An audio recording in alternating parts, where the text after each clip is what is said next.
இரிடியத்தில் முதலீடு செய்தால் 20 கோடி ரூபாய் கிடைக்கும் என ஆசை காட்டி 18 லட்சம் ரூபாயை ஆட்டையை போட்டு இருப்பதாக திமுக முன்னாள் அமைச்சரின் தம்பி உட்பட இருவர் மீது மதுரை போலீசில் புகார் அளிக்கப்பட்டுள்ளது. சதுரங்க வேட்டை திரைப்பட பாணியில் அரங்கேறியுள்ள மோசடி குறித்து பார்க்கலாம். ஒருத்தனை ஏமாத்தணும்னா அவன் கிட்ட கருணை எதிர்பார்க்க கூடாது, அவன் ஆசையை தூண்டணும். அதான் பேசிக் ரூல். ஒருவருடைய ஆசையை தூண்டிவிட்டால் போதும், அவரை எளிதாக ஏமாற்றிவிடலாம். இந்த ஃபார்முலாவை வைத்து நடக்கும் மோசடி சம்பவங்களின் தொகுப்பாகத்தான் சதுரங்க வேட்டை திரைப்படம் வெளியானது. எத்தனை திரைப்படம் வெளியானாலும் ஏமாற்றுபவர்கள் இருக்கும் வரை ஏமாறுபவர்களும் இருந்து கொண்டுதான் இருப்பார்கள் போல. அப்படி 2 ஏமாற்று பேர்வழிகளால் கிட்டத்தட்ட 18 லட்சம் ரூபாயை தான் ஏமாந்திருப்பதாக மதுரை தெற்குவாசல் சரக காவல்துறையில் புகார் அளித்திருக்கிறார் மதுரை மாநகர் MMC காலனி காவேரி நகரைச் சேர்ந்த தெய்வேந்திரன் என்பவர். தெற்குவாசல் பகுதியில் வீட்டு உபயோகப் பொருட்கள் விற்பனை செய்யும் கடை நடத்தி வரும் தெய்வேந்திரனுக்கு அருகில் சிலம்பம் மற்றும் யோகா கற்றுத்தரும் கலைச்செல்வி என்பவருடன் அறிமுகம் ஏற்பட்டுள்ளது. இதையடுத்து கலைச்செல்வியிடம் சிலம்பம் பயிற்சிக்கு சென்று வந்த தெய்வேந்திரனிடம் இரிடியம் கலந்த கலசம் ஒன்று விற்பனைக்கு இருப்பதாகவும் அதில் முதலீடு செய்தால் பல கோடி ரூபாய் வரை லாபம் கிடைக்கும் என்றும் கலைச்செல்வி கூறியுள்ளார். திமுக முன்னாள் அமைச்சரும் சென்னை ஆவடி தொகுதி திமுக MLAவுமான நாசரின் தம்பியும் திமுக நிர்வாகியுமான முகமது ரவிதான் இதற்கு தலைமை என்று தெரிவித்துள்ளார். இதைத் தொடர்ந்து கலைச்செல்வி மூலம் தெய்வேந்திரனிடம் செல்போனில் பேசிய முகமது ரவி தான் முதலீடு செய்துள்ள இரிடியம் கலசத்தில் 2000 கோடி வரை வர உள்ளதாகவும் நீங்களும் முதலீடு செய்தால் அதிக லாபம் கிடைக்கும் எனவும் கூறியுள்ளார். இதனை தெய்வேந்திரனும் நம்பிய நிலையில் சில மாதங்களுக்கு முன்பு மதுரை வந்த முகமது ரவியை நேரில் சந்தித்து 3 லட்சம் ரூபாய் கொடுத்ததாக கூறப்படுகிறது. இதன் பின்னர் கலைச்செல்வி மற்றும் முகமது ரவி கேட்கும் போதெல்லாம் லட்சக்கணக்கில் பணம் கொடுத்துள்ளார். இப்படி கிட்டத்தட்ட 18,20,000 ரூபாயை வாங்கியதாக கூறப்படுகிறது.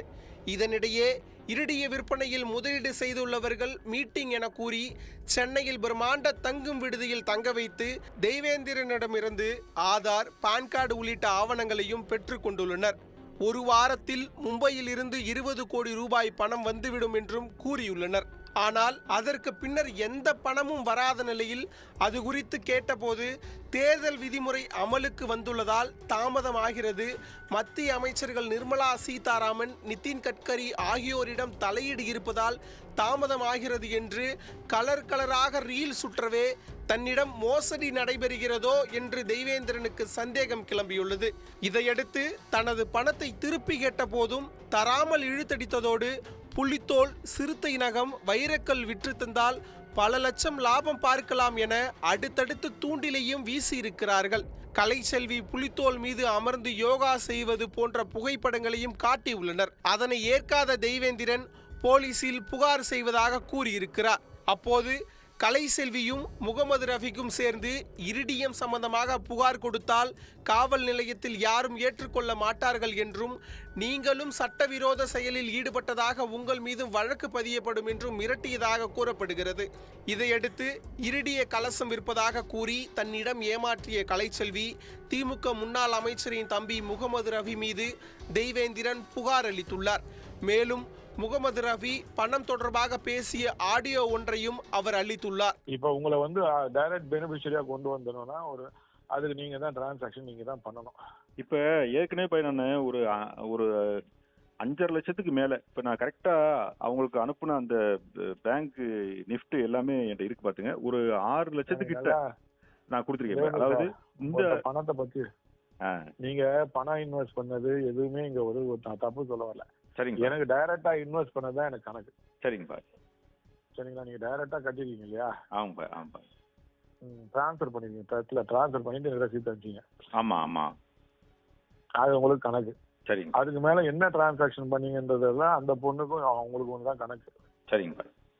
இதையடுத்து தெய்வேந்திரனின் புகாரின் அடிப்படையில் திமுக நிர்வாகியுமான முகமது ரஃபி, மதுரையை சேர்ந்த சிலம்பம் மற்றும் யோகா கலை கற்றுத்தரும் கலைச்செல்வி ஆகிய இருவர் மீதும் நம்பிக்கை மோசடி உள்ளிட்ட 2 பிரிவுகளின் கீழ் தெற்கு வாசல் சரக காவல்துறையினர் வழக்கு பதிவு செய்து தீவிர விசாரணை நடத்தி வருகின்றனர். மேலும் இந்த கும்பல் தமிழகம் முழுவதும் பல கோடி ரூபாய் மோசடி செய்திருக்கலாம் என்றும் சந்தேகத்தின் அடிப்படையில் போலீசார் விசாரணையை தீவிரப்படுத்தியுள்ளனர்.